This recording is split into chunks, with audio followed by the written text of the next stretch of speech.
Magandang araw po sa inyong lahat. Kamusta po kayo? Isa na namang panibagong kuwento ang ating bibigyan ng buhay sa araw na ito. Atin pong tunghayan ang kuwentong pag-ibig ni Luna at Diego. Ang buhay ay hindi natin alam kung saan ang patutunguhan. At walang nakakaalam kung ano ang mangyayari kinabukasan. Paano kung mahal mo ang buhay mo, ngunit bigla kang nilimitahang mabuhay? Pagsisisi at pagkadismaya ang unang maiisip dahil pakiramdam mo na sayang ang oras mo noon.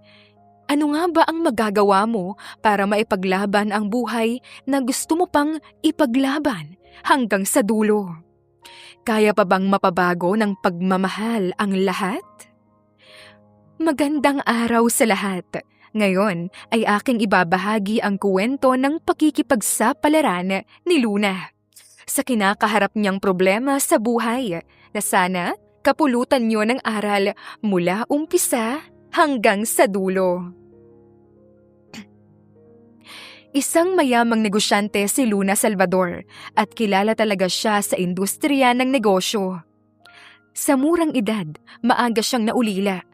Kaya naman niya ang negosyo ng mga magulang niya at naabot niya ang tagumpay na pinapangarap pa lamang ng karamihan. Marami siyang ari-arian, may kumpanya at reputasyon na hindi basta-basta.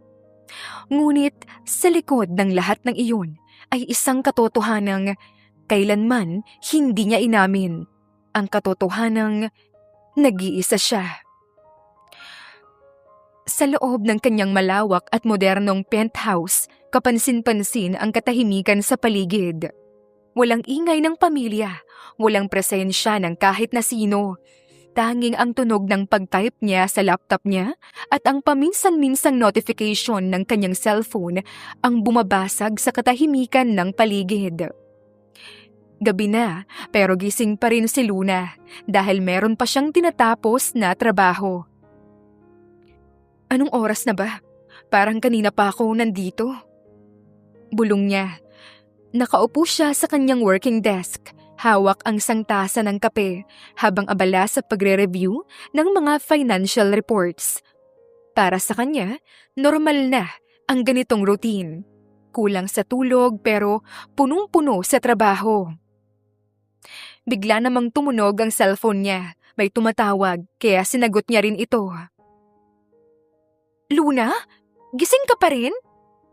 Bungad ni Lisa mula sa kabilang linya. Ito lang naman ang nag-iisa at matagal niya ng kaibigan na nanatili sa kanyang tabi, hindi dahil sa yaman niya. May mga ibang kaibigan naman siya na halatang pera at koneksyon lamang ang habol sa kanya. Iba talaga si Lisa. May inaayos lang ako. Deadline na rin kasi. Hay naku, palagi mo nalang sinasabi yan. Hindi ka ba napapagod?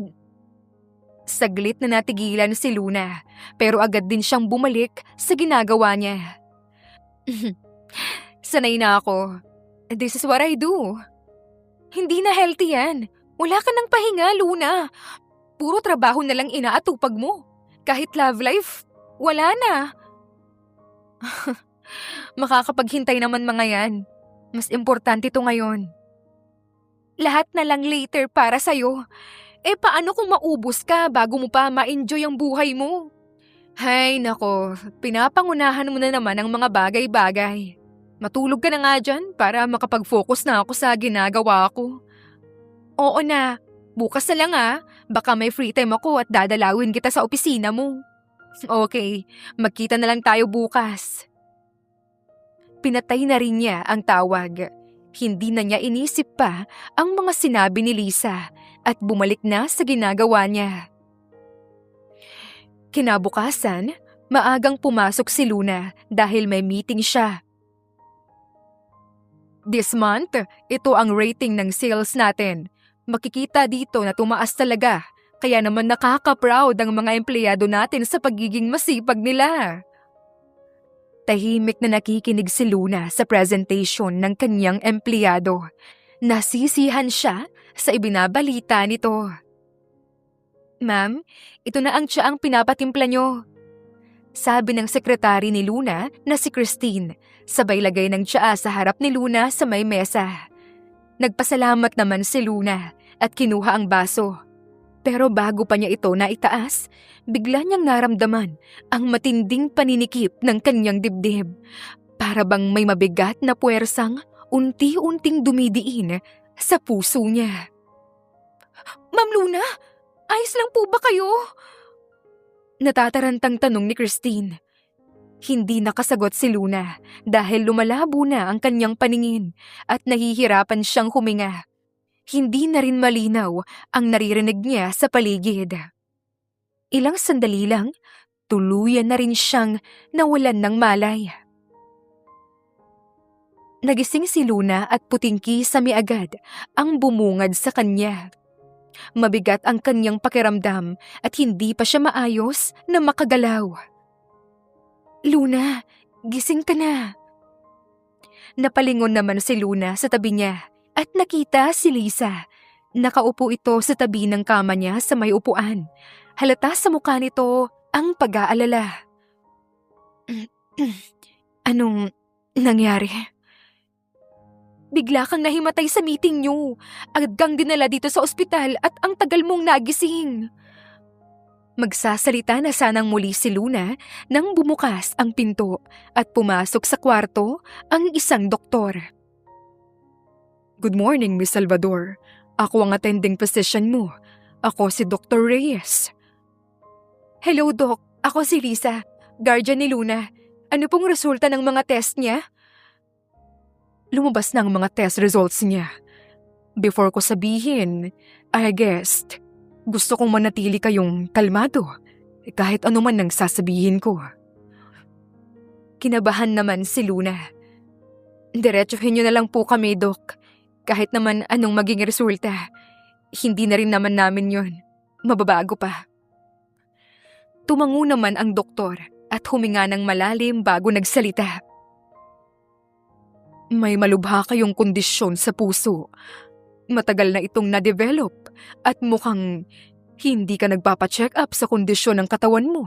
At ngayon ay naging critical na ang sakit mo sa puso. Critical? Anong ibig yung sabihin?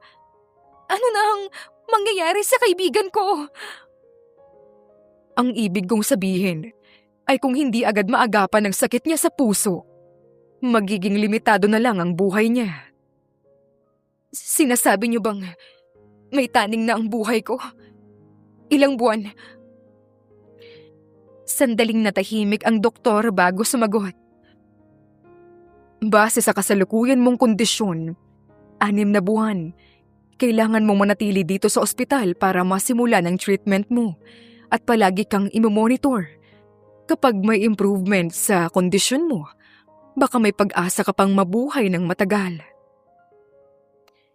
Hindi naman nagsalita pa si Luna. Katahimikan ang namayani sa paligid. Binasag ni Lisa ang katahimikan at kinausap pa ang doktor sa labas ng kwarto ni Luna. Unti-unti namang tumulo ang luha ng dalaga. Hindi niya alam kung paano tatanggapin ang katotohanang kaniyang narinig. Hindi pa siya handa. Hindi pa niya nagagawa ang lahat. Marami pa siyang gustong maranasan, mga simpleng bagay na palagi niyang ipinagpapaliban, tulad ng magmahal. Ang unfair naman ng mundo. Ganto na lang ba talaga? Nililimitahan ang buhay ng taong gusto pang mabuhay? Bumalik din si Lisa sa kwarto at nadatnan siyang umiiyak. Pinakalma siya nito at kinumpronta para patatagin ang kanyang kalooban. Unti-unti rin namang kumalma si Luna. Nangako naman si Lisa na mananatili ito sa kanyang tabi kahit anong mangyari. Pero tumanggi roon si Luna dahil gusto niyang mapag-isa muna at tatawagan na lamang ang kaibigan niya kapag kailangan niya ito, na hindi naman na kinontra pa ni Lisa. Kinagabihan, mag-isang nakatanaw si Luna sa bintana ng kanyang silid sa ospital. Nakikita niya ang buong syudad mula sa kanyang kinaroroonan. Ma'am, ito na po ang pagkain nyo. Wala po dapat kayong ibang kakainin dahil ang doktor na ang kokontrol sa kakainin nyo mula ngayon. Sabi ng nurse nakakapasok lang. Tumangulang si Luna at nagpaalam na magbabanyo muna. Dahan-dahan siyang naglakad palabas habang hawak ang IV stand. May nakakasalubong naman siya sa hallway. May kanya-kanyang ginagawa ang mga tao sa paligid. Napahinto naman si Luna sa paglalakad nang may maaninag na isang doktor. Isang guwapong doktor na seryosong-seryoso ang aura at lakad nito.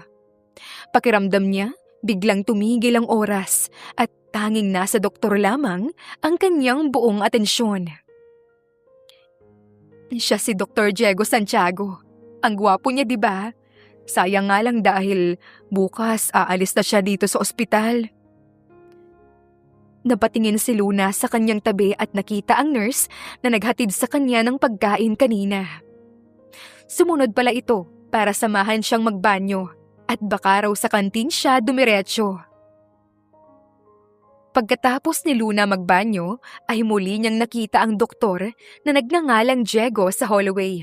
Busy na busy talaga ito. Bakit siya aalis dito sa ospital? Biglang tanong ni Luna sa kasama niyang nurse. May nangyaring aksidente sa isang pasyente. Siya ang sinisisi pero wala namang malinaw na ebidensya. Still, mukhang ipapatanggal na siya. Magsasalita pa sana si Luna nang biglang sumulpot sa harapan nila si Diego.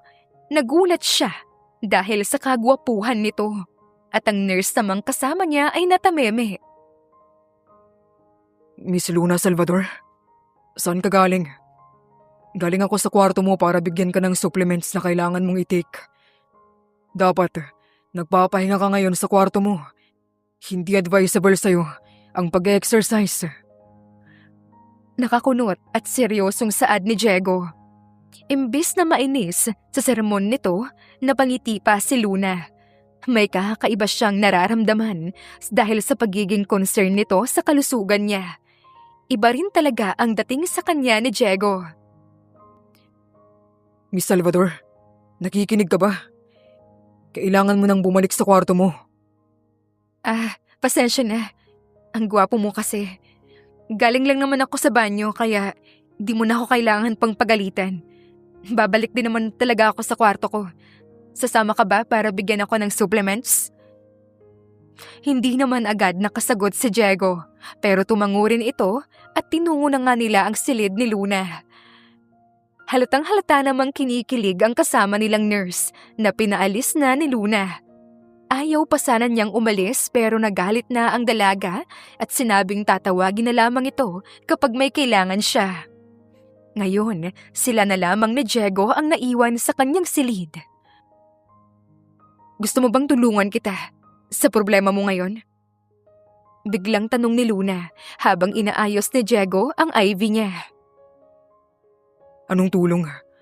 Ako pa nga dapat ang tumulong dahil sa kalagayan mo ngayon. Pero hanggang ngayon mo lang ako makikita dahil bukas wala na ako. Kaya kong ayusin ang problema mo dito sa ospital. I have the resources, the connections, everything needed para malinis ang pangalan mo. At kapalit nun, tulungan mo rin ako sa isang bagay. Dalawa tayong makakakuha ng benefits sa isa't isa, kaya fair lang yung offer ko. Napahinto naman si Diego pero ngumiti rin at tiningnan si Luna. Ano ang detalye ng kapalit ng sinasabi mo? Isang gabi sa kama kasama ka. Yun lang. May taning na ang buhay ko at malabo nang masolusyonan pa. Kaya gusto kong maranasan ang mga bagay na hindi ko pa nararanasan. Type rin kasi kita. First time ko palang pero nagagawin to. First time ko lang na mangyari sa akin to. Kaya gagawin ko ang lahat para mag-enjoy tayong pareho. Bigla namang tumawa si Diego. Hindi ako ganyang klaseng tao. Marami namang iba diyang pwede mong bayaran ng pera at mag-e-enjoy ka pa dahil marami namang experience. Huwag ako. Really? Pag-isipan mo muna ang bagay na sinabi ko before ka magbigay ng sagot. Kung nakapag-isip ka na, balikan mo lang ako. Wala namang mawawala sa'yo eh. May makukuha ka pa dahil makakabalik ang image mo bilang magaling na doktor. At makakatulong ka rin sa akin. Thank you for the offer, Miss Salvador. I'll say no to that. Kumain ka muna at inumin ang mga supplements mo. Ipagpahinga mo na lang muna ang isip mo. At baka nabigla ka lang sa resulta ng mga test mo. Tumawag ka ng nurse kapag may problema o nakaramdam ka ng kakaiba. Aalis na ako. Napasimangot naman si Luna dahil umalis na nga si Diego. Napasimangot na lang siya pero hindi ibig sabihin nun susuko na siya. Ang dami niyang napagdaanan tapos ngayon lang siya susuko? Isa pa naman siya sa mga taong gagawin ng lahat, makuha lamang ang gusto niya. Kumain siya habang nag-iisip ng mga gagawin para mas makumbinsi pa si Diego sa gusto niyang mangyari. Makalipas ang ilang araw, nalaman ni Luna na sasampahan ng kaso si Diego ng ospital. Gumawa naman siya ng paraan para matulungan ito. Mr. Diego Santiago, inaaresto ka namin sa salang pagpatay sa isa sa mga pasyente mo. Hindi natuloy ng pulis ang sasabihin pa niya nang putulin siya ni Luna, nakakarating lamang sa bahay ni Diego. Nakasunod naman si Lisa sa kanya, nakalalabas lamang ng kotse nito na siyang nagmamaneho rin. Hindi niyo siya pwedeng arestuhin. May ebidensya ako na mali kayo ng paratang. Ibang doktor ang dapat niyong hulihin.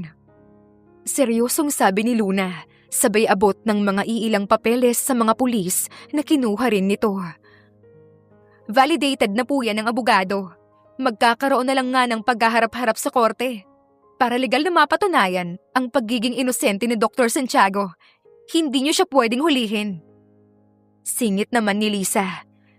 Tiningnan ng pulis ang dalawa pa niyang kasamahan at nagdesisyon na tanggalin ang posas sa kamay ni Diego. Umalis din ang mga pulis at sumama naman si Lisa sa mga ito para asikasuhin ang dapat asikasuhin. Naiwan naman si Luna at Diego sa labas ng gate ng bahay ni Diego. Tinulungan kita. Hindi mo man lang ba ako papapasukin? Wala namang nagawa si Diego at pinapasok din siya. Mamamangha na sana si Luna sa laki ng bahay ni Diego pero nawala ito nang makita ang iilang bote ng alak na wala ng laman sa mesa nito sa may sala. Pasensya na at medyo makalat. Wala kasi akong kasambahay rito dahil mas marami akong oras sa ospital kaysa umuwi. Aalisin na sana niya ang mga alak pero kumuha ng isa si Luna at deretsahan itong ininom. Ngayon lamang niya napansin mukhang lasing si Diego pero mukhang alam pa rin nito ang kinikilos at sinasabi nito. Sa akin na yan, bawal kang uminom dahil mas lalala ang kalagayan mo. Huwag matigas ang ulo. Pag-aawat pa ni Diego pero bago pa niya naagaw ang alak kay Luna, nakainom na ito ng kalahati. Hayaan mo na. Maikli na lang buhay ko para gawin ang mga gusto ko. Pinipigilan mo pa. Wala na ba akong karapatang maglasing? Napabuntong hininga naman si Diego. Umupo si Luna sa sofa at inagaw ang bote ng alak kay Diego na hindi na niya pinigilan pa.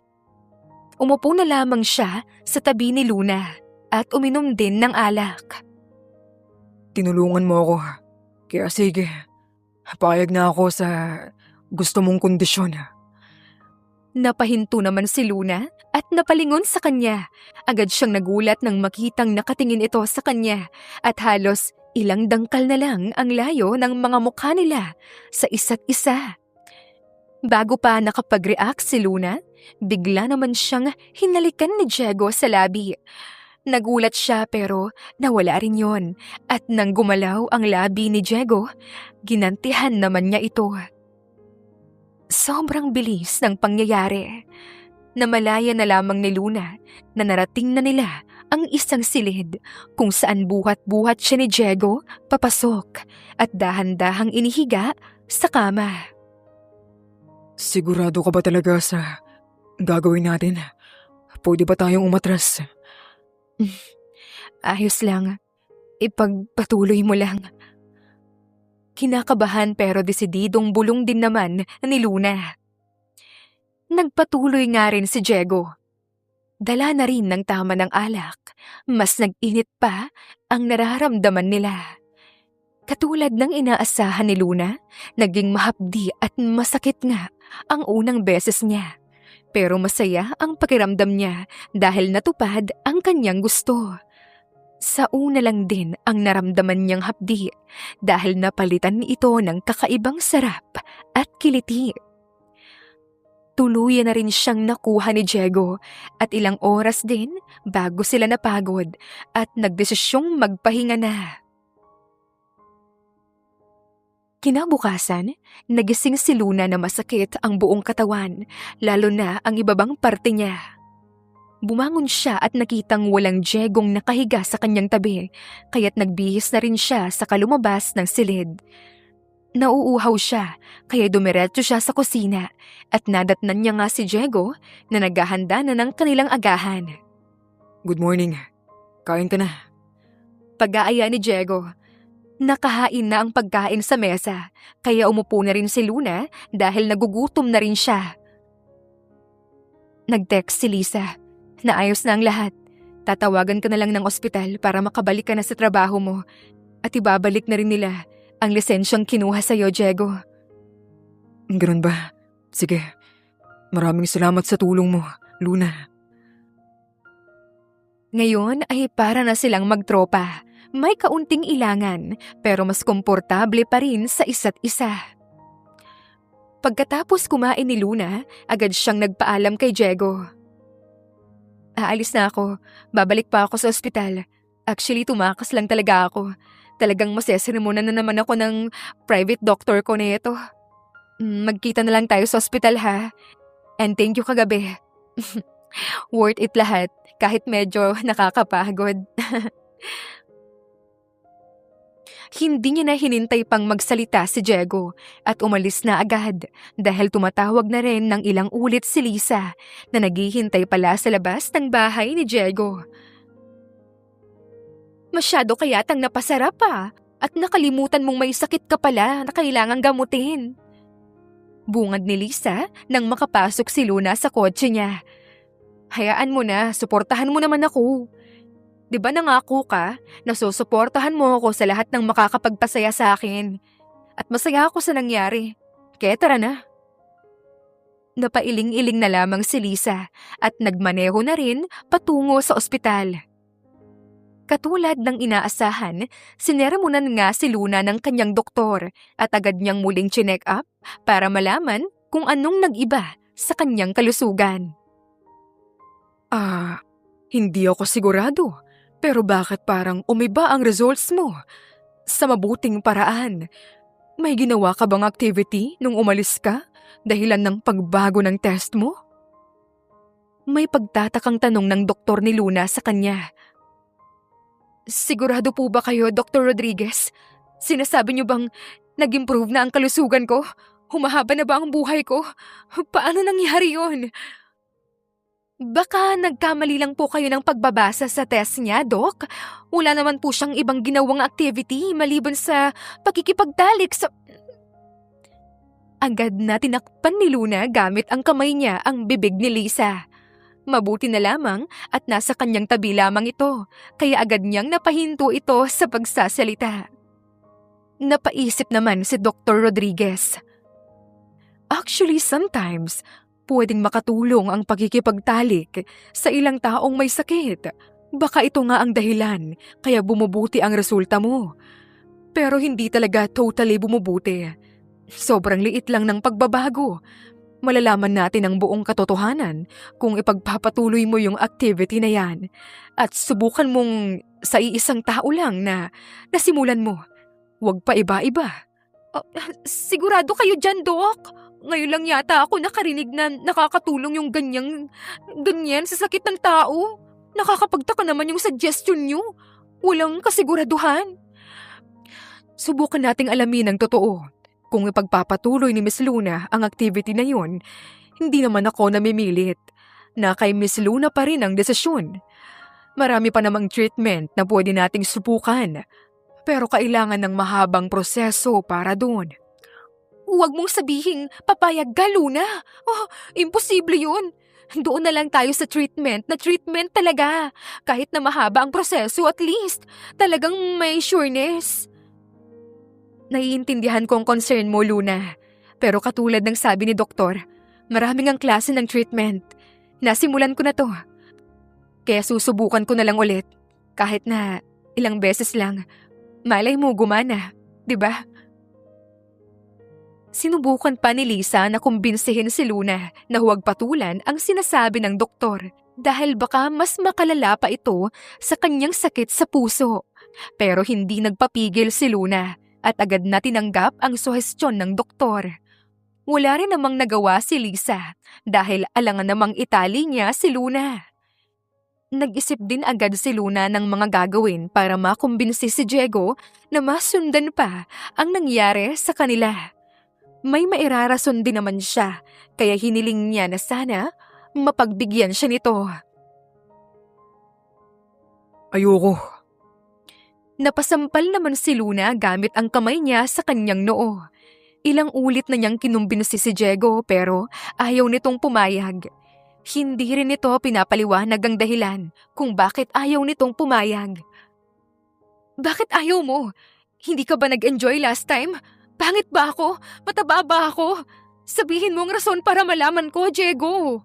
Dr. Santiago, ang itawag mo sa akin. Huwag mong kalimutang doktor pa rin ako sa ospital na to. At nagawa mo pa ng paraan para ako ang pumalit kay Dr. Rodriguez para asikasuhin ka. Alam mo ang sitwasyon ko at gagawin ko ang lahat para mas humaba pa ang buhay ko. Doktor ka nga. Responsibilidad mo na gawin pa rin ang lahat para gumaling ang pasyente mo. Kailangan ko pa bang magmakaawa at pakonsensyahin ka ng ilang ulit? Napahinto naman si Diego sa ginagawa niyang pagsusulat ng detalye sa medical records ni Luna. Hindi ka rin ba naaawa sa sitwasyon mo? Maraming ang paraan, di ba? Yung paraan na hindi ka nandadamay ng iba. Sige na, Diego, please. Isa rin to sa mga final wishes ko. Kaya dalawa lang ang may tutulong mo sa akin. Matutupad mo ang wish ko at mapapagaling mo pa ako.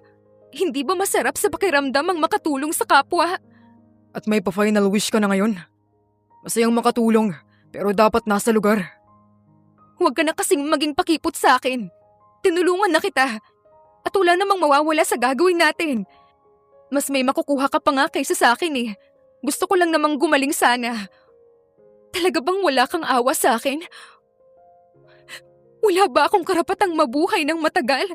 At masama bang matupad ang pangarap ko? Kung mawawala lang din naman ako sa susunod na buwan. Saad ni Luna, sabay acting pa na naiiyak. Napabuntong hininga si Diego. Hindi talaga siya titigilan ni Luna dahil pangatlong araw na siya nitong kinukulit. Okay, fine. Gawin natin yung gusto mo. Pero kapag may bakanti akong oras, let's try observing you. At kapag walang improvement, ibabalik mo si Dr. Rodriguez bilang doktor mo dahil marami ring pasyente ang kailangan ng atensyon ko. Inuuna lang kita dahil private doctor mo na ako. Kailangan din nating gumawa ng kasulatan na magsasabing labas ako kapag may epekto man ang gagawin natin sa kalusugan mo. Ginusto mo to, kaya panindigan mo. Agad namang nagliwanag ang mukha ni Luna at mabilis na tumangu-tango. Deal. Pakakawalan kita agad kapag walang improvements na makita sa kalusugan ko. Ganun lang kasimple. Tumango naman si Diego at nagpaalam na rin. Hindi naman mawala kay Luna ang excitement niya. Pakiramdam niya, sumasabak siya ngayon sa isang adventure na sigurado na siyang mananalo siya sa huli. Lumipas ang mga araw at katulad ng napag-usapan, nasundan nga ang nangyari kina Diego at Luna. Si Diego naman ang gumagawa ng paraan para magkontrol sa sarili. Dahil habang tumatagal, mas lalo pa nilang hinahanap ang haplos ng isa't isa. Sino ka? Ano ang ginagawa mo dito sa kwarto ni Diego? Magnanakaw ka ba? Napabangon si Luna sa narinig niyang sigaw. Nakita niya naman ang isang babaeng may katandaan na. Hindi ito pamilyar sa kanya at mukhang mayaman dahil sa suot nitong mamahaling damit, sapatos at may hawak pang branded na bag. Ha? Hindi ako magnanakaw. Agad namang sabi ni Luna. Mabilis niya namang kinuha ang damit niya sa gilid ng kama para isuot yun. Wala rin si Diego sa kanyang tabi, kaya hindi niya alam ang nangyayari. Kung gano'n ay sino ka nga? Tita ako ni Diego, kaya may karapatan akong pumunta dito. Ikaw, sino ka? At bakit wala kang saplot? Bigla namang pumasok sa kwarto si Diego. Relax, Tita Mercedes. Siya nga pala si Luna. Luna, ito naman ang tita ko, si Tita Mercedes. Sila ni Tito Roger ang nagpalaki sa akin mula noong mawala ang mga magulang ko. Nung high school pa ako. Bago pa makapagsalita si Luna, hinila na siya ni Mercedes palabas ng kwarto at sinara ang pinto. Nahihibang ka na ba, Diego? Hindi mo nga napayagan si Ashley na matulog dito sa bahay mo. Tapos ngayon, mahuhuli kitang nagpapatulog ng ibang babae at wala pa siyang saplot. May nangyari ba sa inyo, Diego? Hindi niyo na po kailangan pang malaman yun, tita. Ang tungkol kay Ashley. Alam niyo naman na ayaw ko talaga sa mga fixed marriage. Matagal ko na siyang tinanggihan. Kaibigan lang talaga ang tingin ko sa kanya. Isipin mo naman ng maayos ang lahat, Diego. Kailangan mo ang koneksyon at yaman ni Ashley para mapanatili ang kumpanyang pinamana at pinaghirapan ng mga magulang mo para sa'yo. Gustong gusto mo ang pagiging doktor, kaya napapabayaan mo na ang kumpanya ng pamilya niyo. Hahayaan mo na lang bang mawala ang pinaghirapan ng mga magulang mo? Ginagawan ko naman po ng paraan yan, tita.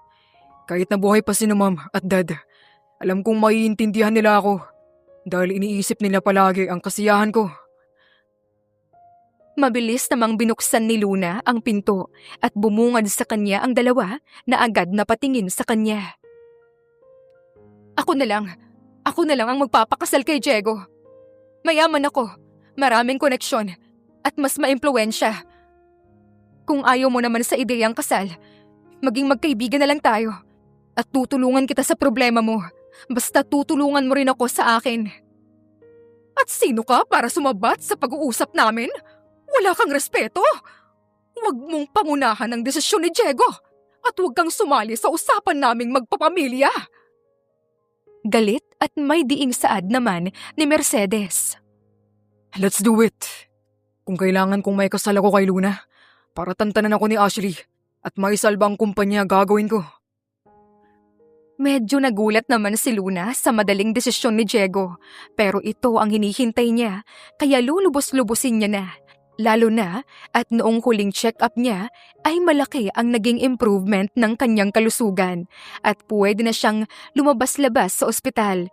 Kaso kailangan pa rin niyang umiwas ng gusto sa stress at overwork. Mas pipiliin mong pakasalan ng isang babaeng kakikilala mo lang kesa sa kababata mong si Ashley. Bakit ba ang tigas ng ulo mo, Diego? Hindi makapaniwalang sambit ni Mercedes. Akala ko, kaya kong sundin ang gusto niyong yan, tita. Pero lumalabas na ang tunay na ugali ni Ashley. Hindi ko rin naman siya gusto. Kaibigan lang yung tingin ko sa kanya.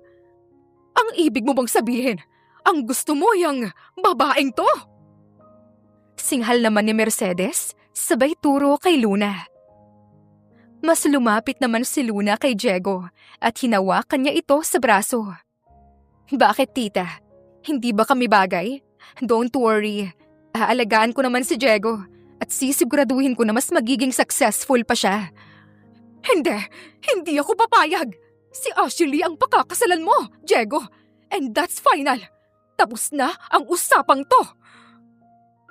Umalis na si Mercedes sa harapan nila at bumitaw na rin si Luna sa pagkakahawak sa braso ni Diego.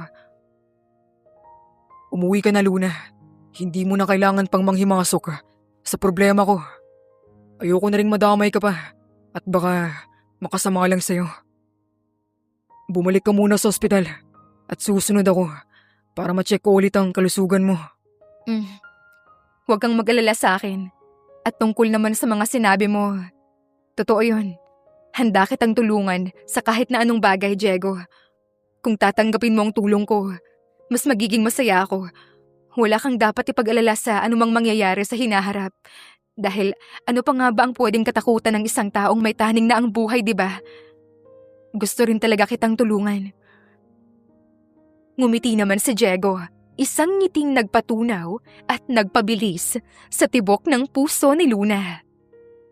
Salamat, Luna. Mag-uusap na lang ulit tayo mamaya. Tumango naman si Luna at umalis na rin sa bahay ni Diego. Nakilala pa niya saglit ang tito ni Diego na si Roger, pero saglit lang talaga dahil seryoso rin ang tingin nito sa kanya. Kaya dire-diretso na rin siyang nagpaalam para umalis. Sigurado ka ba talaga sa mga pinipili mong desisyon, Luna? Baka mas ikapahamak mo pa yung gulong papasukin mo. Hayaan mo na lang kaya si Diego sa buhay niya. Paano kung pumunta na lang tayo sa ibang bansa para mapagamot ang sakit mo? Pwede naman yun, di ba? Actually, pwede naman yang naisip mo dahil may na-recommend si Dr. Rodriguez na magandang ospital sa labas ng bansa. Nag-iisipan ko yan, Lisa. Kasi kinausap ko na si Diego at nasabi kong tutulungan ko siya sa problema niya. Aatras pa ba ako? Ang sama naman kung ganun. At kailan ka ba natutong makonsensya? Huwag mong sabihing patay na patay ka na talaga sa doktor na yon. Gwapo lang naman siya at sabihin na nating mabait. Pero masasira ang buhay mo dahil madadamay ka sa mga problema niya. Magsasalita pa sana si Luna nang biglang bumukas ang pinto ng silid kung nasaan siya. May pumasok namang babae na hindi pamilyar sa kanila. Hi, ikaw ba si Luna Salvador? Ang pasyente ni Diego na inaakit siya? Bungad sa kanya ng babae. Teka, sino ka ba? Bakit ba bigla ka nalang pumapasok sa kwarto ng isang pasyente? Tanong naman ni Lisa. Ako lang naman si Ashley Smith, ang fiancé ni Diego. At siyang makakaaway mo kapag hindi mo tinantanan ang fiancé ko. Galit na saad ni Ashley habang nakatingin kay Luna. Nagulat naman si Luna pero pinanatili niyang kalmado ang kanyang sarili. Nagkakamali ka yata, ma'am. Ako si Luna, pero hindi ko inaakit si Diego. Pasyente niya nga ako, di ba? Lahat ng ginagawa niya sa akin, parte lang ng pagpapagaling ko dahil doktor ko siya. Ngayon kung may problema ka kay Diego, siya ang kausapin mo at huwag ako. Huwag akong guluhin mo. Di ako naniniwala sa kasinungalingan mo. Sisiguraduhin kong mapapahiya ka sa panghihimasok mo sa buhay namin. Okay, go ahead. Gawin mo ang gusto mo. Wala na akong pakialam pa dahil isa lang naman ang gusto ko. Ang madugtungan pa ang buhay ko. Oo, talagang gagawin ko ang lahat para mapabagsak ka. Dahil hindi porket pasyente ka, biktima ka na agad. Sasali pa sana si Lisa sa usapan, pero tumalikod na si Ashley at dire-diretsyong naglakad na palabas ng silid ni Luna. Agad namang kinausap ni Lisa si Luna na tigilan na ang plano nitong gamitin si Diego para gumaling. Kilala rin kasi si Ashley sa industriya ng mga mayayaman at magiging mahirap ang lahat kung magiging kaaway nito si Luna. Nag-isip-isip rin si Luna pero ilang araw pa lamang ang lumipas, nakatanggap agad siya ng mga pagbaba ng sales sa kanyang kumpanya. Dahil may mga ilang issue na ang lumabas sa publiko tungkol sa pang-aakit daw niya sa isang doktor na may fiancé na. Hindi rin nakatakas ang tungkol sa pagtulong niya kay Diego na mabawi ang dignidad at lisensya nito na naging resulta para tawagin siya ng iba na obsessed lady kay Diego. Naaapektuhan na rin ang kumpanyang pinaghirapan niya ng husto. Nandito ka pala, Miss Salvador. Mabuti at nakapunta ka pa dito sa event, kahit na ang daming paratang sa'yo. Pinag-uusapan ka na rin ng karamihan. Sa kabila ng lahat, naniniwala pa rin ako na mali ang paratang nila at mananatili akong loyal sa kumpanya mo. Sabi ni Mr. Alfonso, isa sa mga business partner ni Luna sa kanyang kumpanya. Thank you, Mr. Alfonso. Medyo naapektuhan na nga rin ang kumpanya ko sa issue na yan. Pero unti-unti rin namang lumilinaw ang lahat dahil hindi lang dapat ako ang questionin ng mga tao. Dapat, pati na rin si Dr. Santiago. Nakangiting saad ni Luna. Sumang-ayon naman si Mr. Alfonso. Nag-usap pa sila bago nagpaalam sa isa't isa dahil may kakausapin pa silang ibang tao sa event. Kasalukuyang nasa isang beach party si Luna. Limitado lamang ang imbitado sa event na puro mga mayayaman at maimpluwensyang tao. Mabuti na lang at ayos lang na umattend siya sa event na ito. Ayaw na rin niyang magpaiwan na lang sa ospital, lalo na at alam na ng karamihan na may sakit siya dahil ipinagkalat ni Ashley. Pero hindi alam ng mga ito kung anong klaseng sakit ang meron siya. Hanggang kaya niyang panatilihin na maganda ang image niya, gagawin niya ang lahat. Diego, anong ginagawa mo dito? Gulat na tanong ni Luna nang makalapit sa isang taong pamilyar sa kanya at hindi nga siya nagkamali. Nakikita mo agad ako. Akala mo ba, basta-basta kitang papayagan na umattend ng parties? Pinayagan lang kita ngayon dahil pupunta rin ako. Pero hindi ko nga lang naipaalam sa'yo. Kung ganun, ano ang ginagawa mo dito? Teka, may kumpanya ka rin? Malaking kumpanya? Bigla namang sumulpot si Ashley na mabilis iginapos ang kamay sa braso ni Diego. Oo naman, akala mo ba ikaw lang ang mayaman dito? Nag-usap na rin kami ni Diego and guess what? Ipapaalam na namin sa lahat ang date ng kasal namin. With that, papatawarin na kita sa pangaakit mo sa kanya at lilinis na ulit ang image mo. Napahinto naman si Luna at kalaunan hindi napigilang mapatawa. Sa tingin mo ba basta-basta mo akong mapapabagsak sa simpleng pagkalat ng mga issues na wala namang basehan ng katotohanan? Gawin niyo ang gusto niyo. Magsasalita na sana si Ashley nang mapahinto rin dahil sa bigla ang pagduwal ni Luna sa harap niya. Agad na nanlaki ang mga mata niya. Nababaliw ka na ba, Luna? Ay, mukha ba akong banyo para duwalan mo ako? Ang bastos mong babae ka! Walang hiya ka! Iyak! Ayos ka lang ba, Luna? Anong nangyayari? May masakit ba sa'yo? Kahit ilang pagkaduwal pa ang naramdaman ni Luna, ay wala namang lumalabas na sinuka sa bibig niya. Hindi na mapakali si Diego dahil pasyente niya pa rin si Luna, kaya't mabilis niya itong kinarga na parang bagong kasal at inilabas sa party para ibalik sa ospital.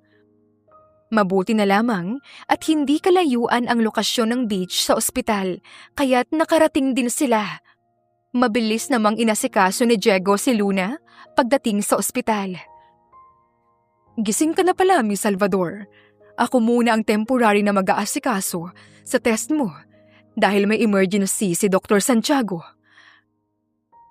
Sabi ng kakapasok lang na si Dr. Reyes. Kamusta, Doc? Ano ang resulta ng mga test na ginawa niyo kay Luna?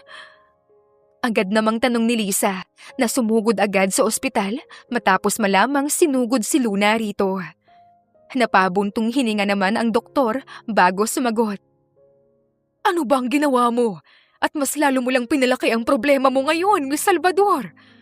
Kahit na nag-improve ang health mo dahil sa activity ginagawa mo, hindi pa rin yun rason para magkaroon ng resulta ang ginagawa mo.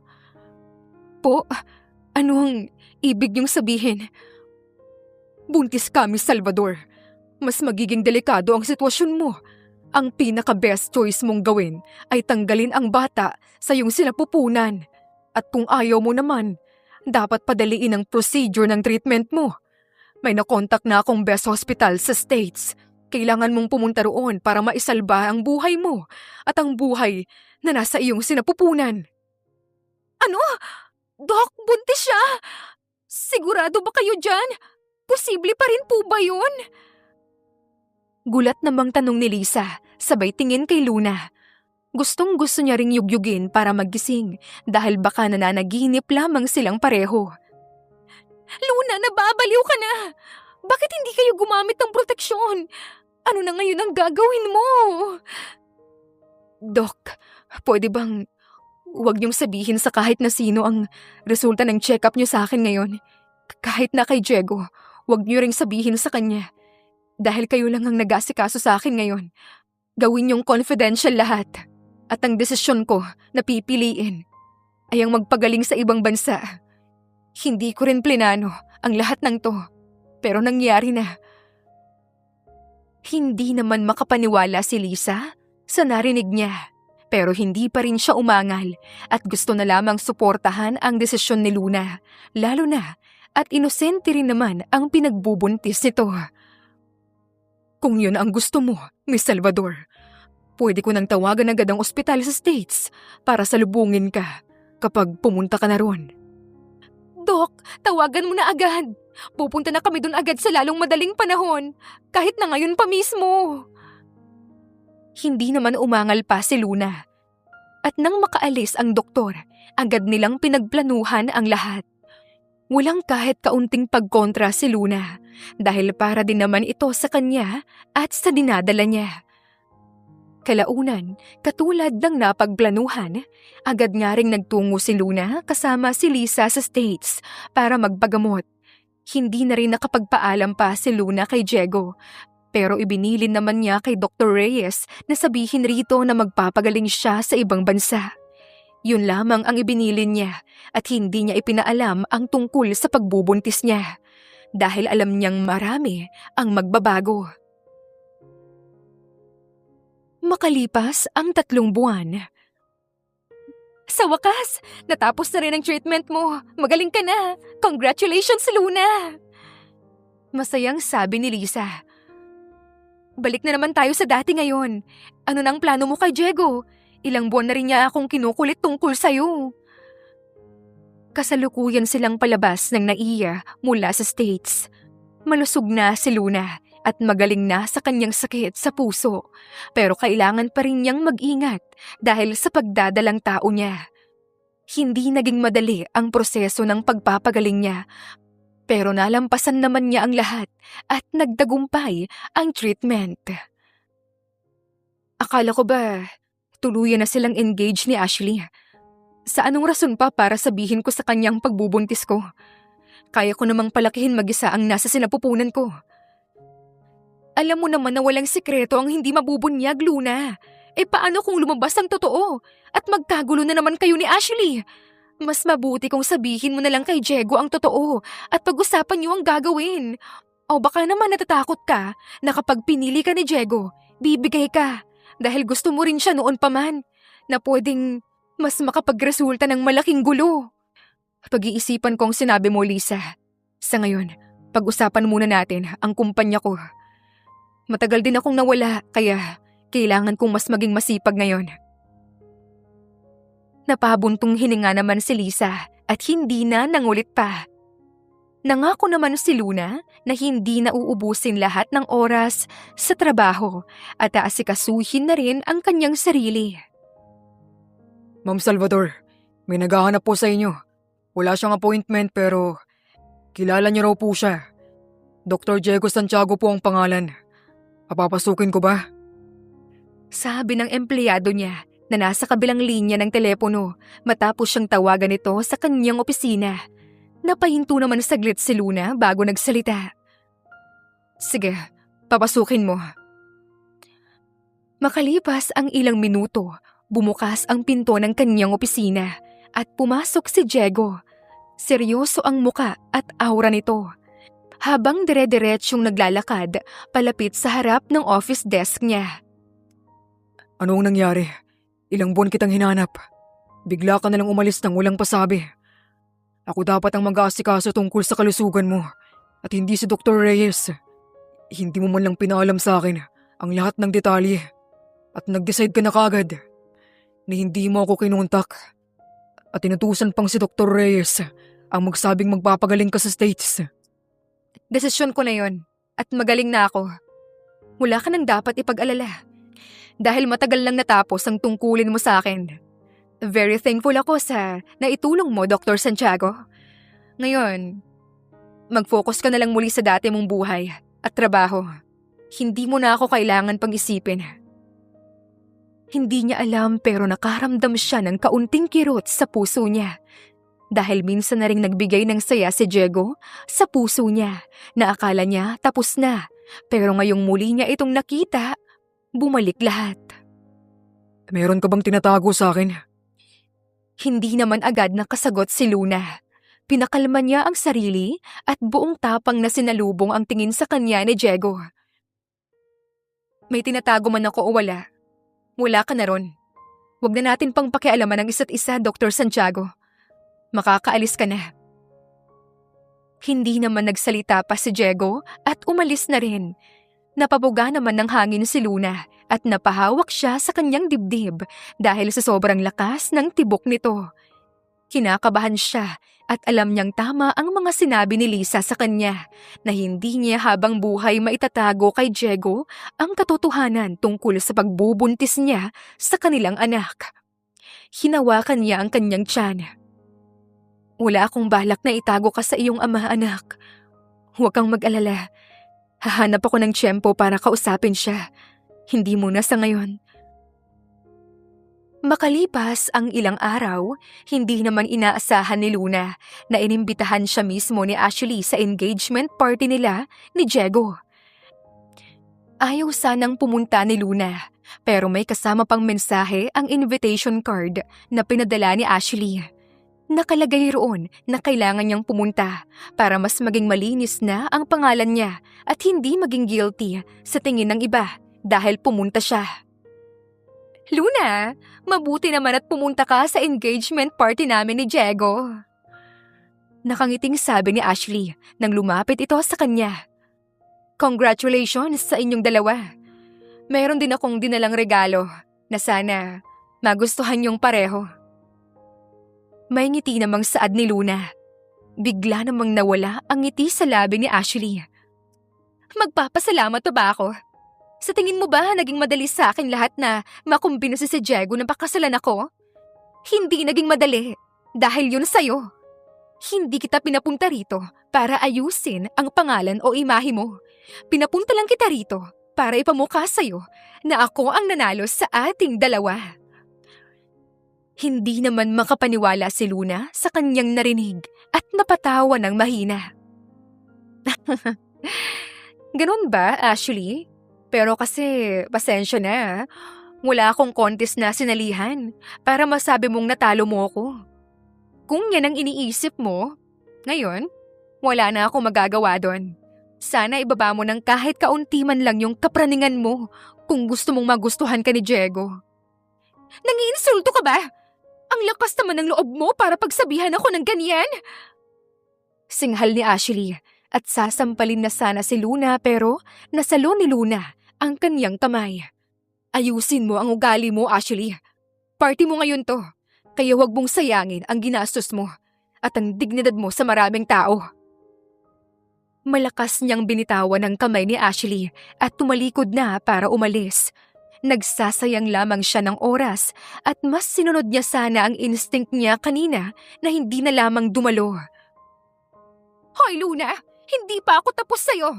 Akala mo ba hahayaan na lang kitang hindi umalis ngayon dito? Ngayong sinira mo na ang party ko? Biglang sigaw ni Ashley. Napahinto ang lahat ng tao sa paligid at napunta ang tingin sa kanila. Nagpatuloy lamang sa paglalakad si Luna dahil wala siya sa mood na pahiyain ang sarili niya ngayon. Pero bago pa siya tuluyang makalayo ay may pares na ng kamay ang humila sa kanyang buhok. Kilala niyo ba ang babaeng to? Muling sigaw ni Ashley habang hawak-hawak sa buhok si Luna. Siya lang naman ang babaeng lumalandi sa fiancé ko. Professional ba ka mo? Dahil sa kanya, muntik nang masira ang relasyon namin ng fiancé ko. At ngayon, bumalik na naman siya para sirain kami. Pilit na kumawala si Luna sa pagkakahawak ni Ashley sa kamay niya, pero mas hinigpitan lamang nito ang hawak. Nawawalan na rin ng lakas si Luna dahil sa sakit na nararamdaman niya mula sa paghila ni Ashley.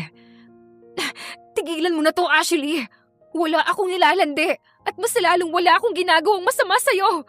Kung nasira man ang relasyon ninyo, problema nyo na yon at huwag niyong isisi sa iba.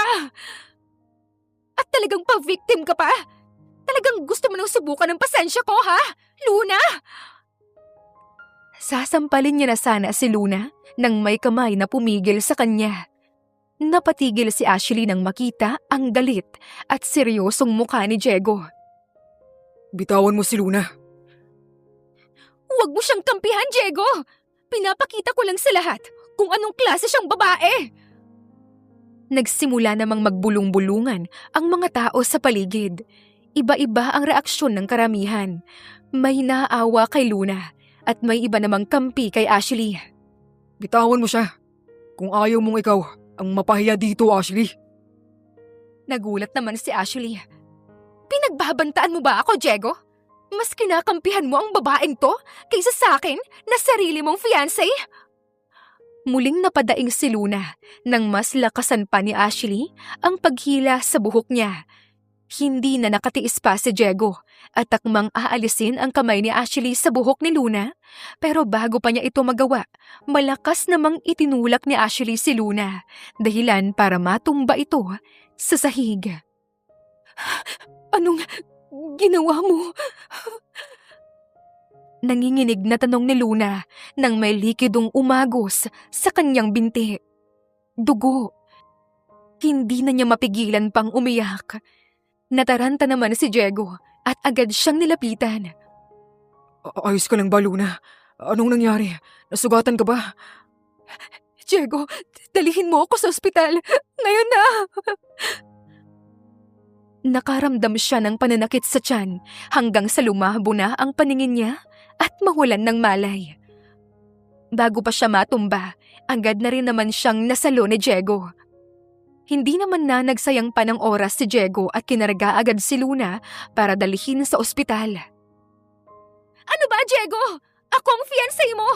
Bakit mo binibigyan ng atensyon yung babaeng yan? Huwag mong sirain ang engagement party natin! Nilingon naman siya ni Diego. Ayusin mo ang gulo mo, Ashley. Kapag may nangyaring masama kay Luna, hindi kita mapapatawad. Seryosong sabi niya bago tuluyang lumabas sa hotel kung saan ginaganap ang engagement party nila ni Ashley na ngayon naputol na. Pagdating sa ospital, agad din namang inasikaso ng mga doktor at nurse si Luna. Hindi na nangyaalam pa si Diego at naghintay na lang sa labas ng ER. Wala siyang ideya sa nangyari kay Luna pero sobrang nag-aalala siya sa kalagayan nito ngayon. Makalipas ang ilang minuto, inilipat din si Luna sa isang silid. Si Dr. Reyes naman ang nag-asikaso kay Luna na agad kinausap si Diego sa opisina nito. Ano pong resulta ng test ni Luna? Maayos na bang kalagayan niya ngayon? Bakit siya biglang dinugo? Napabuntong hininga naman si Dr. Reyes. Wala bang sinabi sa'yo si Luna, Diego? Wala ka ba talagang ideya? Mas mabuti kung sa kanya mo mismo malalaman ang totoo. Napahilamos naman si Diego gamit ang kamay niya sa mukha. Huwag niyo na akong lituhin pa, Dr. Reyes. Sabihin niyo na sa akin ang totoo. Naging doktor din niya ako noon dahil pinili niya ako. May karapatan akong malaman ang kalagayan niya. Nang sa gayon, ay alam ko ang gagawin kapag sa susunod ay mapahamak siyang muli. Totoo ba talagang wala na siyang sakit sa puso? O kasinungalingan lang ang lahat? Nag-isip naman si Dr. Reyes kung sasabihin ba niya kay Diego ang totoo. Kalaunan, nakapagdesisyon din naman siya. Wala nang sakit si Miss Salvador. Pinili niyang magpagaling agad sa ibang bansa para maisalba ang ipinagbubuntis niya. Hindi ko rin alam kung bakit hindi siya nag-ingat noon. Aware naman ako sa activity-ng ginawa niya, kaya bumubuti ang kalagayan niya noon. At aware din siyang palagi ko siyang pinapaalalahanan na maging safe. Pero nagbunga pa rin. Kanina muntik na siyang makunan. Pero safe na siya ngayon at ang ipinagbubuntis niya. Ano? Buntis si Luna? 3 months na siyang pregnant ngayon at kailangan niyang mag-ingat. Alam niya ang bagay na yon pero hindi pa rin maiiwasan ang mga aksidente. Kaya hindi ko siya masisisi. Sa ngayon ay kailangan niya munang magpahinga dito bago makauwi. Ikaw na ang bahalang kumausap sa kanya dahil marami pang pasyente ang naghihintay sa akin. Nagpaalam na rin si Dr. Reyes na aasikasuhin muna ang ibang pasyente. Tumango naman si Diego sa silid kung nasaan si Luna. Pagpasok niya sa loob, nadatnan niya naman si Lisa at nang makita siya nito, mabilis itong lumapit sa kanya, sabay sampal ng malakas sa mukha niya. Ang lakas naman ng loob mong pumunta pa dito! Hindi ka ba nahihiya? Tingnan mo ang ginawa ng fiancé mo sa kaibigan ko! Kung alam ko lang na mangyayari to, sana tinali ko na lang si Luna para hindi na siya nakapunta pa sa party na yon. Sa iba ko pa nalaman na inaway siya doon ni Ashley. Hindi ko man lang napigilan yung fiancé mo. Wala akong ideya, Lisa. Kung alam ko lang na in-invite pala siya ni Ashley sa party. At kung alam ko lang din na buntis siya, hindi ko hahayaan na magkalapit sila. Tatanggapin ko ang galit mo sa akin. Pero pwede bang hayaan mo muna kami ni Luna na pag-usapan ng lahat ng ito? Alam niya rin namang umpisa pa lang. Hindi ko na gusto si Ashley. Napilitan lang ako ngayon dahil wala akong ibang pagpipilian. Kaso, nang malaman kong buntis si Luna, babaguhin ko ang lahat. Siya ang pipiliin ko. Nababaliw ka na ba? Pipiliin mo si Luna? At bakit? Dahil naaawa ka sa kanya? Paano si Ashley? Ano na lang ang sasabihin ng iba? Ang pinakamagandang pwede mong gawin, pakawalan si Luna. Kaya naman niyang buhayin ang pinagbubuntis niya. Hindi natapos si Lisa sa sasabihin niya nang biglang magsalita si Luna na kagigising lamang. Lisa, hayaan mo muna kami ni Diego na mag-usap. Alam kong nag-aalala ka sa akin, pero alam ko ring may tiwala ka sa akin. Kaya nagpapasalamat ako ng sobra sa'yo. Ngayon, hayaan mo munang magdesisyon ulit ako para sa sarili ko. Hindi na rin nakipagtalo pa si Lisa at nagpaalam na ring lumabas sa kwarto para makapag-usap ang dalawa. Bakit mo tinago sa akin ang pagbubuntis mo, Luna? May kasalanan ba akong nagawa sa'yo para pagsinungalingan mo? Wala namang magbabago kung sasabihin ko pa sa'yo ang totoo. Sariling desisyon ko rin naman ang pinili ko noon at desisyon ko rin na buhayin ang bata sa sinapupunan ko. Wala kang dapat ikabahala at mas lalong wala kang pananagutan sa akin. Ngayong alam mo na ang totoo, tantanan mo na sana ako.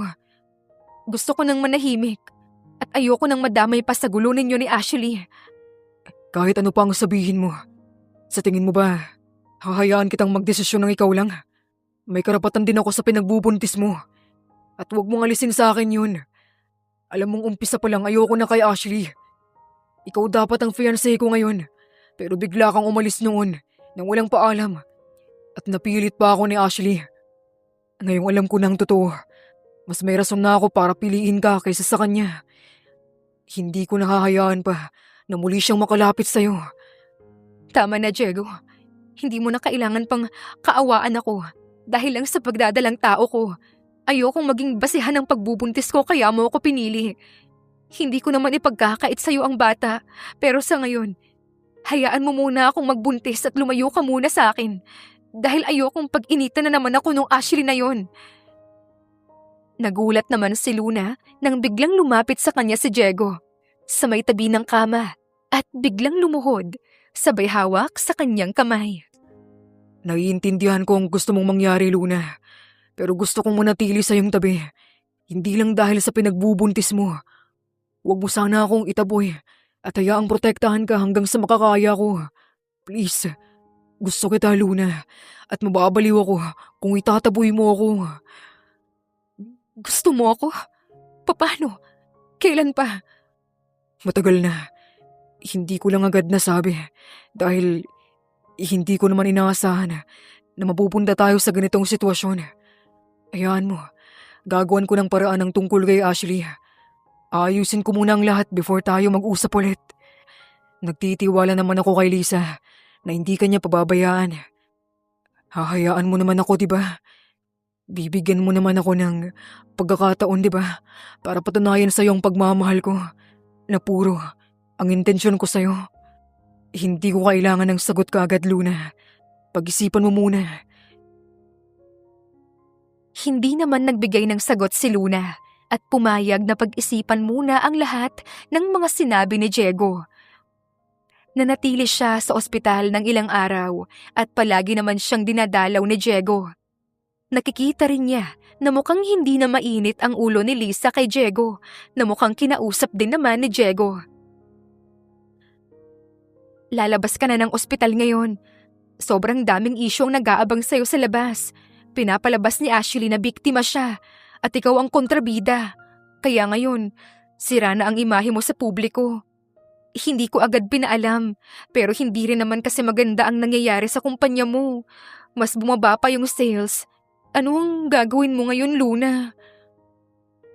Kahit anong gawin ko, masasaktan at masasaktan pa rin ako, Lisa. Piliin ko mang depensahan ang sarili ko sa publiko. Magiging kawawa pa rin ako. At kung lalaban man ako, ganun pa rin. Kilala mo ako.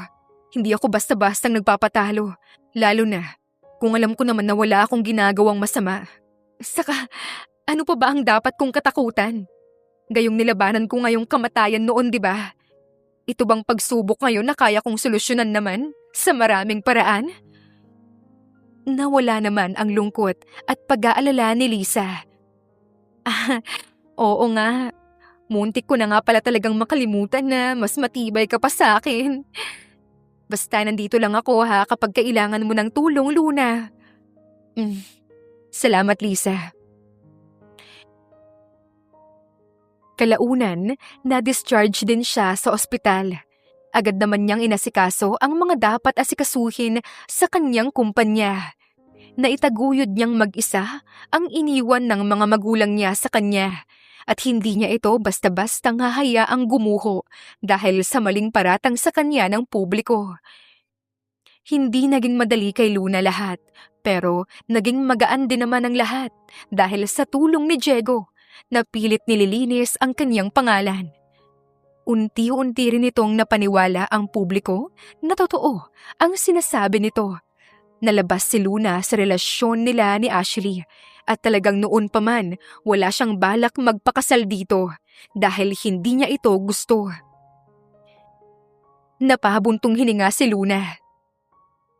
Mabuti na lang at unti-unti nang nawawala ang issue. Bumabalik na rin sa dati ang ratings ng kumpanya ko. Talaga ba? Kung ganun, kailangan ba nating mag-celebrate ngayon?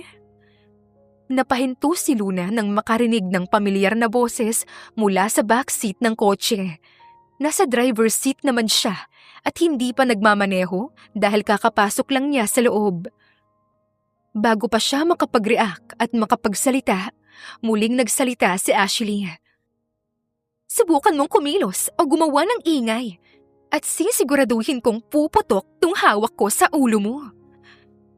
Nakaramdam naman si Luna ng malamig at matigas na bagay na nakatutok sa gilid ng kanyang ulo. Baril. Ano bang kailangan mo, Ashley? Nananahimik na ako. Kailangan pa ba talagang umabot sa ganito? Hindi ko rin naman to ginusto pero kasi ang tigas ng ulo mo. Sana nilayuan mo si Diego. Di tapos na sana lahat. Ang tapang mo pa kasi. Kaya wag mong isisi sa akin ang lahat ng ito. Kasalanan mo rin dahil pinili mong kalabanin ako. Hindi naman nakapalag si Luna nang utusan siya ni Ashley na magmaneho. Sumunod na lamang siya sa mga sinasabi nito. Hindi niya alam kung saan sila pupunta. Panay lamang ang turo ni Ashley sa kung saan sila dadaan. Hindi rin pamilyar kay Luna ang daang kanilang tinatahak.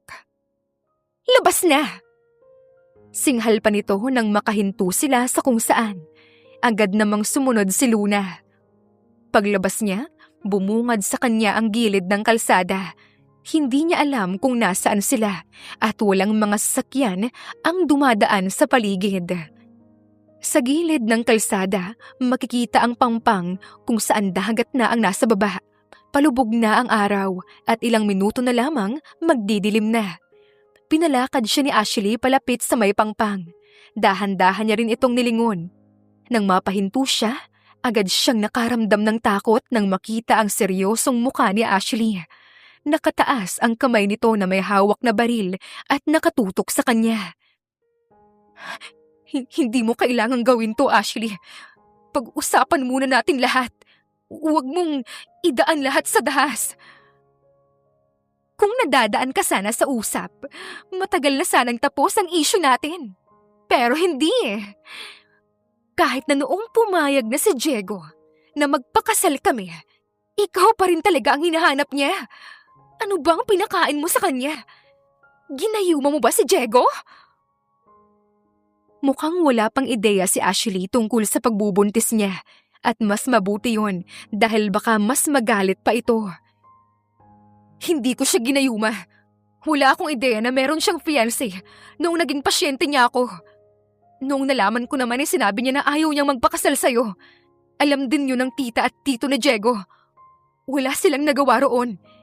Hindi mo basta-bastang mapipilit ang puso ng tao, Ashley. Hindi mo rin pwedeng isisi sa akin ang lahat. Dahil kung gugustuhin ni Diego, kaya niya akong iwasan noon at baliwalain. Tumahimik ka na. Kahit anong sabihin mo, wala nang silbihan. Kung hindi rin naman mapapas sa akin si Diego, walang mapapas sa kanya. Lahat gagawin ko para pareho kaming hindi magiging masaya. Humakbang si Ashley palapit kay Luna, dahilan para mapaatras siya. Puno ng kaba ang puso niya dahil kaunting pagkakamali lamang, siguradong mahuhulog siya sa pangpang. Hindi naman mawala ang ngisi sa labi ni Ashley na parang may halong panggigigil pa sa mga nangyayari. Matapos pa ang ilang hakbang, nagulat naman si Luna nang may biglang dumating na puting kotse palapit kay Ashley. Bago pa ito tuluyang mabangga si Ashley, huminto rin naman ang kotse at malakas na bumusina dahilan para magulat ng gusto si Ashley. Agad namang kinuha iyon ni Luna na pagkakataon para tumakbo pabalik sa kanyang kotse at isinara ang pinto. Mabilis din naman ang kilos ni Ashley at nakasunod kay Luna. Sabay putok nito ng baril. Pero ang bintana lamang ng kotse ang natamaan dahilan para mabasag yun. Ang galing mo talagang umiwas! Napasigaw naman si Luna sa gulat nang muling pumutok ang baril.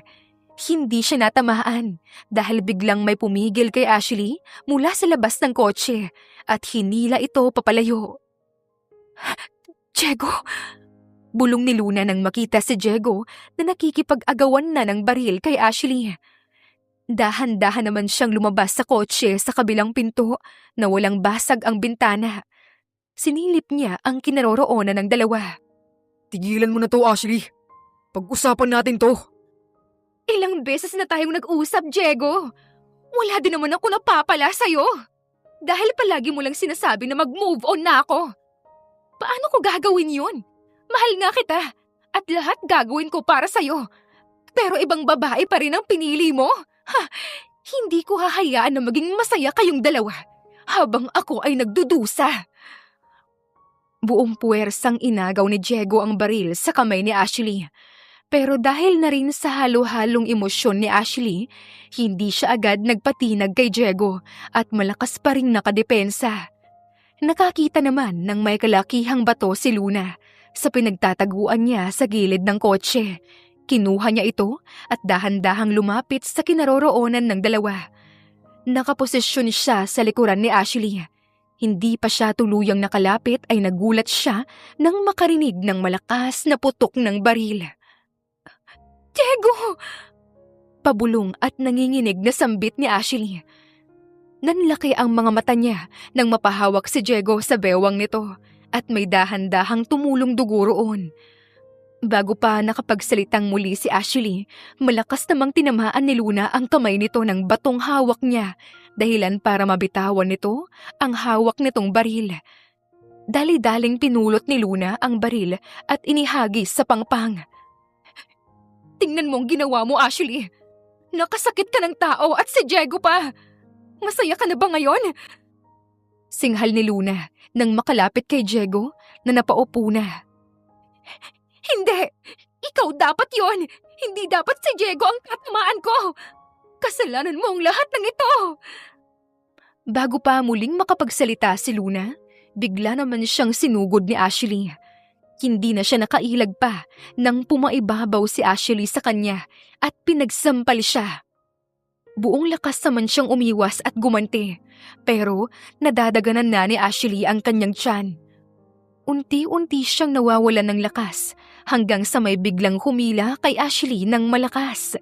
Dahilan para mapalayo ito at hindi inaasahang mapahiga sa may batuhan, sabay untog nito ng ulo sa isang may kalakihang bato na hindi niya napansin kanina.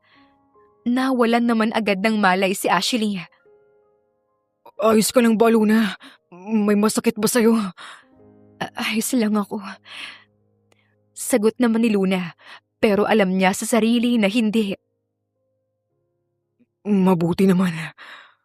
Bulong ni Diego at unti-unting nawalan ng malay. Agad namang nataranta si Luna at pinilit gisingin si Diego pero hindi ito gumising. Mas lalo siyang nakaramdam ng kaba nang makitang mas dumarami na ang dugo sa damit nito. Naiiyak siya pero pinigilan niya ang sarili at agad na tinungo ang kanyang kotse para hanapin ang cellphone niya at tawagan si Lisa. Umiiyak siya nang makausap si Lisa sa cellphone. Hindi rin nagtagal, natuntun din sila ni Lisa na may kasamang ambulansya at pulis. Inasikaso agad ng mga ito si Diego. Dinala rin muna si Luna sa ospital bago siya nagbigay ng statement tungkol sa nangyari. Hindi maayos ang pagkukwento niya, kaya binigay na lang niya ang kopya ng dashcam ng kotse niya kung saan nakuhaan lahat ng nangyari, maliban na lamang sa part na pinaputukan siya ni Ashley sa may kotse. Luna, kailangan mong magpahinga. Makakasama sa baby mo ang pag-aalala mo ng sobra. Hindi ka naman umiiyak pero hindi ka rin naman mapakali. Pakalimahin mo na lang yung sarili mo at matulog na. Nasa ospital sila, sa kwarto kung saan nagpapahinga si Luna. Isang buong araw na, Lisa, hindi pa rin nagigising si Diego. Marami ang dugong nawala sa kanya. At sinabi ng doktor na magiging maayos din siya pero hindi pa siya gumigising. Nag-aalala pa rin ako, Lisa. Alam ko, Luna, pero mas magiging komplikado rin kung ikaw naman ang mapahamak sa pag-aalala mo sa kanya. Pagkatiwalaan na lang natin ang mga doktor, okay? Magpahinga ka na.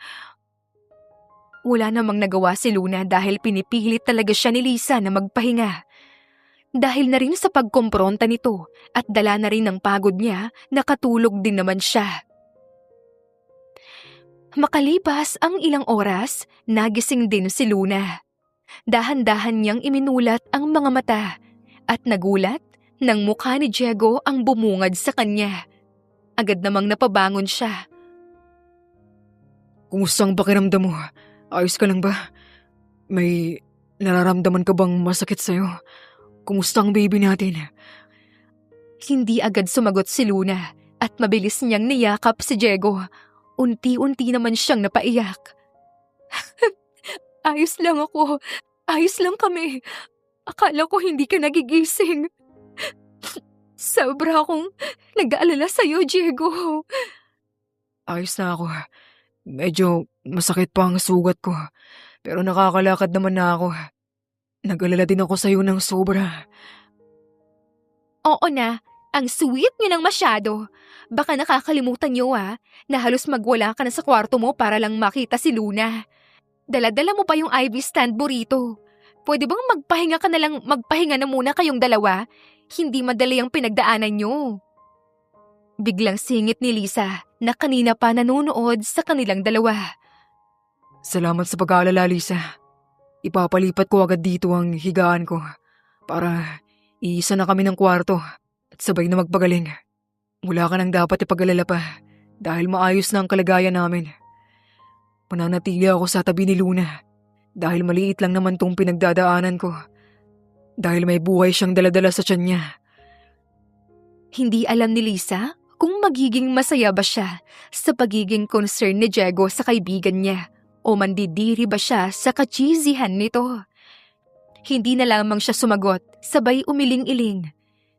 Nanatili nga si Diego at Luna sa iisang silid hanggang sa unti-unti ring bumuti ang kalagayan ni Diego. Wala namang natamong kahit anong galos si Luna at maayos naman ang kanyang kalagayan. Trauma lamang ang kalaban niya sa nangyari, pero kaya naman niya itong harapin, lalo na wala namang nawala sa kanila ni Diego. So, ano nang plano niyong dalawa?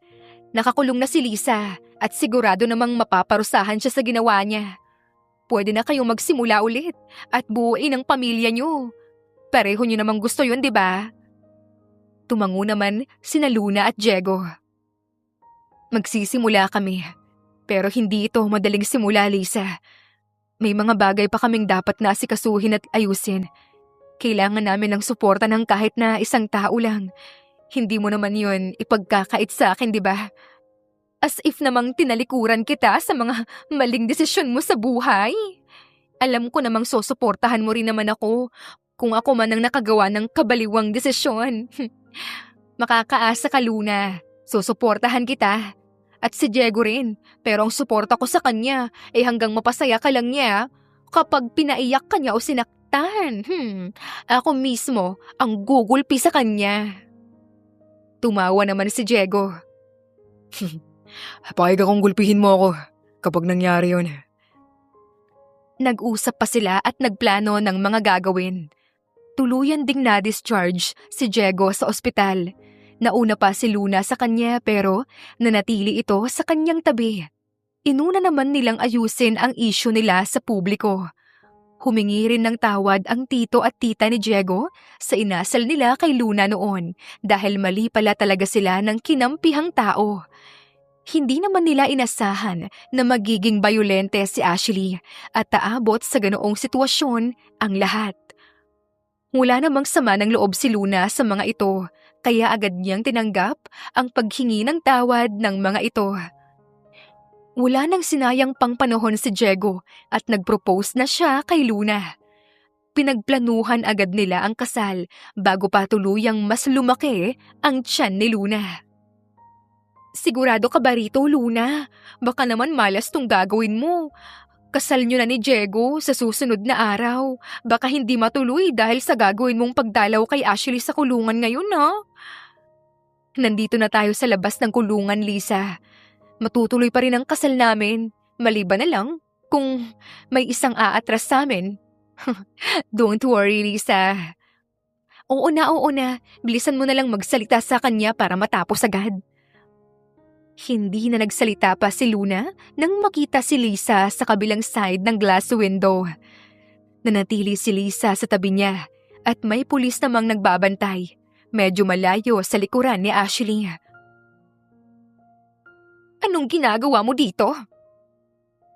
Nandito ako para ipaalam lang sa'yo na nasa maayos ng kalagayan si Diego.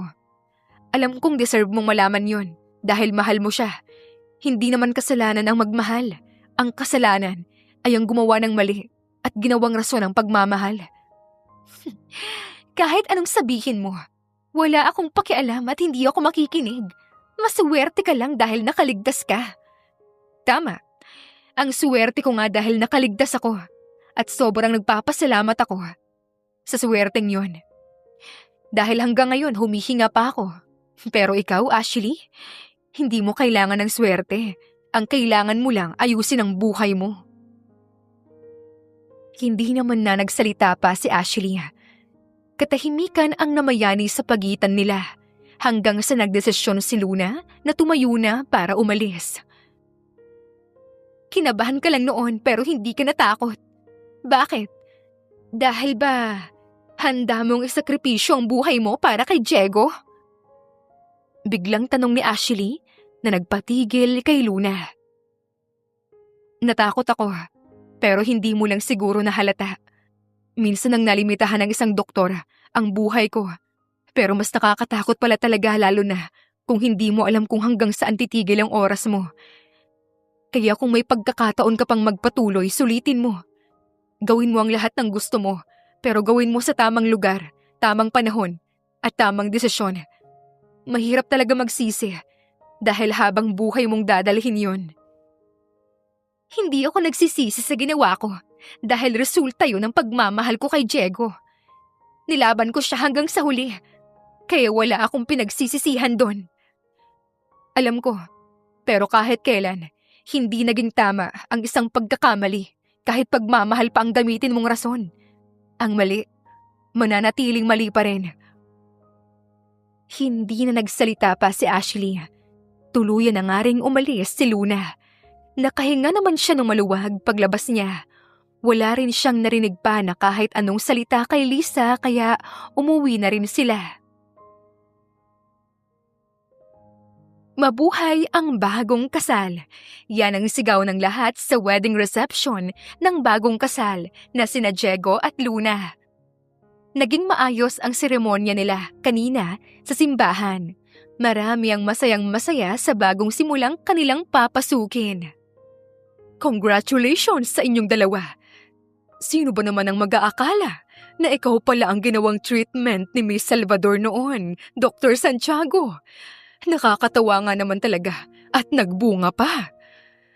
Sabi ni Dr. Reyes, sabay tawa ng malakas. Huwag na po ninyong asarin si Diego, Doc. Ginawa naman talaga niya ang lahat para maibigay lahat ng pangangailangan ng pasyente niya. Dapat proud kayo sa kanya. Abay, oo naman. Talagang proud na proud ako sa kanya. Heist, tigilan niyo na nga yung kakasar sa akin. Singit naman ni Diego. Magkakasunod namang bumati isa-isa ang kanilang mga bisita. Tuwang-tuwa rin ang pamilya ni Diego na ngayon botong-boto na kay Luna. Masaya rin si Lisa na makitang masaya ang kanyang kaibigan. Ang saya nilang lahat. Mas nag-enjoy pa yata sila kaysa sa atin. Komento ni Diego habang nakatanaw sa mga bisita. Oo nga pala, nakalimutan kong itanong. Bakit mo pala ako pinatulan noon? Nung una nga nireject mo na ako kahit na inofferan kita ng deal ko. Pwede mo naman akong bayaran o gantihan sa ibang paraan. Nung tinulungan kita sa mga pulis na umaresto sa'yo. Gusto mo na ba ako noon, ha? Kailan? Napaisip naman si Diego bago sumagot. Yun ba? Nagustuhan na kita nung pinigilan mo ang mga pulis na arestuhin ako. Sa paningin ko kasi noon, parang ang cool ng dating mo. Siguro dahil na rin sa alak. Pero alam ko naman ang ginagawa ko noon. Basta, tama na yun. Importante pa ba yun? Sa akin ka na nga ngayon at iyon na ako. Wala nang tanong-tanong pa. Oo nga naman. Mas una pa talaga akong nagkagusto sa'yo. Ang gwapo mo naman kasi talaga. Tapos ako maganda. Siguradong magiging maganda ang lahi natin. Agad namang sumang-ayon si Diego, kaya sabay silang napatawa. Nagpatuloy rin ang selebrasyon hanggang sa natapos din ito ng puno ng saya. Sa huli, nagpatuloy ang buhay ni Luna at Diego. Hindi man naging madali ang umpisa ng kwento nila at marami man silang napagdaan ng pagsubok habang buhay naman nila itong babaunin bilang aral para mas tumatag pa sa hinaharap. Marami silang natutunan sa mga nangyari. Natuto silang magpatawad, magpatuloy, tumanggap at lumaban na naayon sa tama. Sa mga nangyari sa buhay ni Luna, hindi naging madali sa kanya na nalimitahan ang buhay niya. Pero dahil sa kagustuhan niyang magpatuloy na mabuhay, nagawa niya ang mga bagay na hindi niya noon nagawa. Mas nakakita siya ng pagkakataon na mabuhay at hindi siya binigo ng kapalaran dahil lumaban din siya. Ngayon, magsisimula siyang muli kasama ang pamilyang bubuin nila ni Diego at wala siyang sasayangin na oras para makasama ang mga ito.